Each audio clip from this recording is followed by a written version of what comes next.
Welcome back to the AAR. Today we're running a special after-action review on U.S. Senator Lindsey Graham of South Carolina, who passed away on July 11, 2026, at age 71 after a brief and sudden illness. His death has triggered both a reflection on his long career and a fast-moving special election process in South Carolina. What was supposed to happen?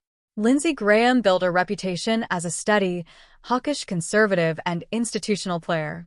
A former Air Force JAG officer, he was expected to serve as a reliable voice for strong national defense, support for Israel and allies, and bipartisan problem-solving in Washington. Elected to the House in 1994 and the Senate in 2002, he was supposed to be the McCain-style Republican who prioritized military strength and foreign policy engagement. What actually happened? Graham served more than 2 decades in the Senate as one of its most recognizable figures on defense and foreign policy. He was an early and vocal critic of Donald Trump in 2016, even running against him briefly in the Republican primaries. Over time, he became one of Trump's closest allies in Congress, a frequent golfing partner and advisor. He strongly backed aid to Ukraine, maintained close ties with Israel, and pushed tough stances on Iran and China. He won re-election multiple times and had just secured the Republican nomination again in June 2026 for what would have been a potential 5th term. Wikipedia, or what went well? Graham was consistent on national security. He championed support for Ukraine against Russian aggression, remained a reliable advocate for Israel, and pushed back against adversaries. Colleagues across the aisle often respected his work ethic and seriousness on defense matters. His military background gave him real credibility, and he played key roles in judicial confirmations and veterans issues. What went wrong/areas of criticism? Many saw his shift from Trump critic to staunch defender as a flip-flop for political survival. His interventionist foreign policy drew accusations of favoring endless wars or overly hawkish positions.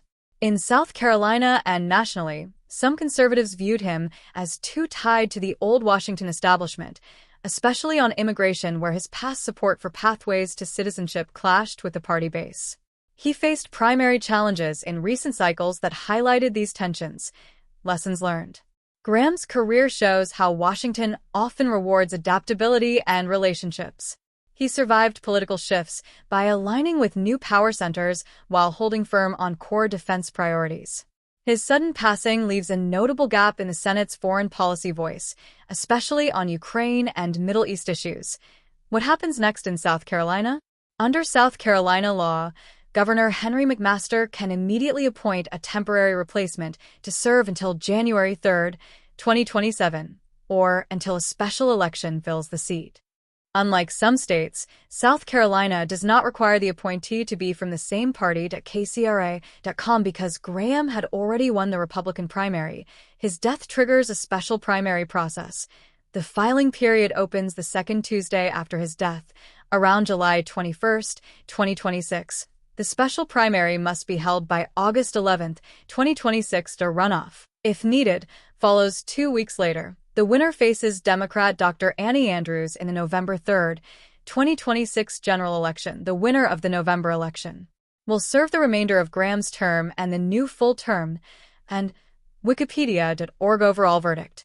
Lindsey Graham was a larger-than-life fixture in American politics, a committed hawk, survivor, and institutional player who evolved with the times. Whether you agreed with him or not, he was rarely boring and stayed a consistent voice for American strength abroad. His death now forces South Carolina into a rapid special election sprint while the nation reflects on his legacy. That's the AAR on Lindsey Graham and the South Carolina Senate vacancy process. Drop your thoughts in the comments. What do you think was his biggest impact? Who should the governor appoint as temporary replacement? Or who do you want to see run in the special primary? If you're new here, subscribe and hit the bell for more honest breakdowns of major news and political figures. Until next time, stay critical, and I'll see you in the next After Action review.